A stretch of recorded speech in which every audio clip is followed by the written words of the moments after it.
Hello everyone, welcome to my YouTube channel. कैसे हो आप लोग? आई होप आप लोग बहुत अच्छे होंगे। तो आज के इस वीडियो में हम लोग करने वाले हैं फ्यूचर कॉन्टिन्यूअस टेंस की बात।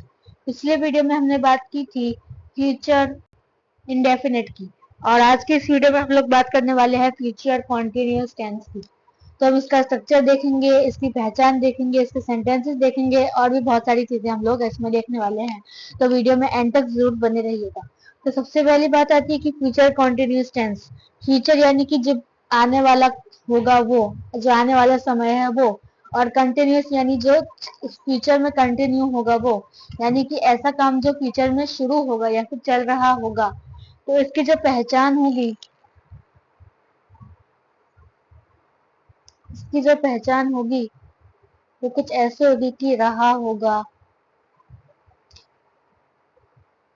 रही होगी, रहे होंगे, ऐसे। तो वाक्य के अंत में अगर ऐसे शब्द आएंगे तो हम उसे पहचानेंगे कि वो फ्यूचर कॉन्टिन्यूअस टेंस है। जैसे कि सो रहा हूंगा, खा रही होंगी, देख रही होंगी, नाच रही होंगी, एक्सेट्रा। तो ये तो हो गई इसकी पहचान। अब हम बात करते हैं इसके स्ट्रक्चर की। स्ट्रक्चर क्या होता है इसका? इसका जो स्ट्रक्चर होता है वो होता है सब्जेक्ट प्लस विल या शैल। विल शैल की बात हम कर चुके हैं पिछले वीडियो में। Plus be, be plus verb की फर्स्ट फॉर्म में आईएनजी प्लस ऑब्जेक्ट। यह होता है इसका स्ट्रक्चर। अब स्ट्रक्चर में एक बात, सब्जेक्ट तो आपको पता है क्या है। विल शैल के बारे में भी हम बात कर चुके हैं, एक बार डिस्कस कर लेंगे। प्लस बी यहाँ पे ऐड होता है वर्ब की फर्स्ट फॉर्म में आईएनजी और ऑब्जेक्ट। अब बात कर लेते हैं विल शैल की। पहले तो आपको पता ही होगा कि विल शैल का यूज, विल का use of he she it I we you they सबके साथ कर सकते हो। विल का यूज आप सबके साथ कर सकते हो, लेकिन अगर आप शैल की बात करो, इसको करते हैं, अगर आप शैल की बात करो तो शैल को आप आई और वी दोनों के साथ ही यूज कर सकते हो। लेकिन अगर आप आई और वी के साथ विल लगाना चाहोगे तो भी वो गलत नहीं होगा। मॉडर्न इंग्लिश में शैल का यूज बहुत ही ज्यादा कम हो गया है। अगर आप शैल लगाओगे तो भी गलत नहीं होगा, अगर विल लगाओगे तो भी गलत नहीं होगा। तो ये तो हुई विल और शैल की बात। अब बात करेंगे बी। ये जो नवा वर्ड इंट्रोड्यूस हुआ है यहाँ पे बी, बी विल बी। जैसे कि अगर एग्जांपल लेंगे तो अच्छे से समझ आएगा। ऐसा हो जाएगा विल बी, या हो जाएगा शैल बी। विल और बी के शैल के साथ बी जोड़ जाएगा तो विल बी हो जाएगा। अब वर्ब की फर्स्ट फॉर्म में आईएनजी की तो आपको बहुत पता ही होगी। गो में आईएनजी ऐड करेंगे तो गोइंग, स्लीप में करेंगे स्लीपिंग, डांस में करेंगे डांसिंग, एक्सेट्रा। तो वो होता है वर्ब की फर्स्ट फॉर्म में आईएनजी। तो अब हमने स्ट्रक्चर को तो अच्छी तरह से समझ लिया, फ्यूचर कॉन्टिन्यूअस टेंस के बारे में भी समझ लिया, पहचान भी समझ ली। अब बात करते हैं इसके सेंटेंसेस की।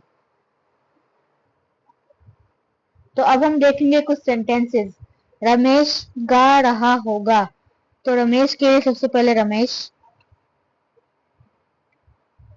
फिर विल, उसके बाद बी, और गाने की इंग्लिश सिंग, और इसमें आईएनजी लगाएंगे तो सिंगिंग। तो Ramesh will be singing. Next example, Riya पढ़ा रही होगी। तो रिया विल बी टीचिंग।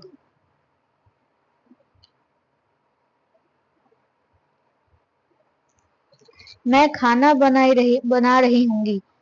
तो आई विल भी लगा सकते हैं, शैल भी लगा सकते हैं। शैल लगा देते हैं, आई शैल बी कुकिंग फूड। यहाँ पे आप अगर शैल लगाना ना चाहो तो विल भी लगा सकते हो, कोई मसला नहीं है। गीता और मैं स्कूल जा रहे होंगे। तो Geeta and I will be going to school.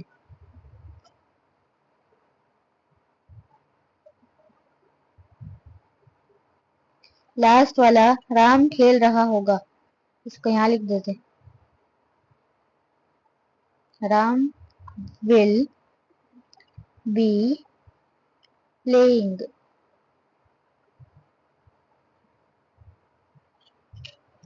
तो यहाँ पे हमने कुछ सेंटेंसेस लिए, सेंटेंसेस को सॉल्व करके बताया। बहुत ही ज्यादा इजी होता है फ्यूचर कॉन्टिन्यूस टेंस, इसमें कुछ भी समझने को नहीं होता, खाली इसका स्ट्रक्चर भी इतना इजी है। Subject plus will shall plus be plus verb की फर्स्ट फॉर्म में ING plus object. Will shall का हमने बता दिया कि विल और शैल, विल आप सभी के साथ लगा सकते हो, शैल और आप आई और वी के साथ लगा सकते हो। तो यही था हमारा आज का वीडियो। आई होप आपको पसंद आया होगा। अगर आपको पसंद आया तो प्लीज लाइक कीजिएगा, और आप कमेंट करके बताइए कि आपको और कोई सब्जेक्ट पढ़ना तो हम इसके लिए वीडियो बनाएंगे। तो मिलते हैं आपसे नेक्स्ट वीडियो में, तब तक के लिए thank you for watching and bye.